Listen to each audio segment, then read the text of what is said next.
আপনজন বা চেনা জানা কেউ মারা গেলে কেঁদে দুঃখ কমানোর চেষ্টা করেন অনেকে। ভারতের রাজস্থানে বিচিত্র পেশার এক সম্প্রদায় বসবাস করেন। তাদের কাজ হলো ভাড়াটিয়া হিসেবে মৃত ব্যক্তির জন্য চোখের জল ছড়ানো ও শোকের অনুষ্ঠানে গিয়ে কান্নার অভিনয় করা বা শোক প্রকাশ করা। এই সম্প্রদায়ের নাম রুদালি।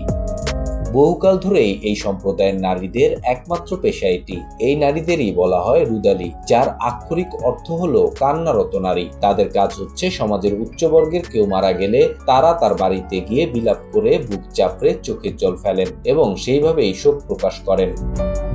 গবেষকরা মনে করেন এই প্রথা মূলত রাজস্থান ও পশ্চিম ভারতের গ্রামীণ এলাকার, বিশেষ করে ঠাকুর বা রাজপুত সমাজে গড়ে ওঠে। এই সমাজে বিশেষ করে পুরুষরা নিজেদের আবেগ প্রকাশকে দুর্বলতা মনে করতেন। মৃত্যুর পরেও তারা প্রকাশ্যে কান্না বা শোক প্রকাশ করতেন না। তাই উচ্চবর্গীয় পরিবারগুলোতে পেশাদার নারীদের আনা হতো, যারা বিলাপ করে মৃত ব্যক্তির জন্য শোক প্রকাশ করতেন।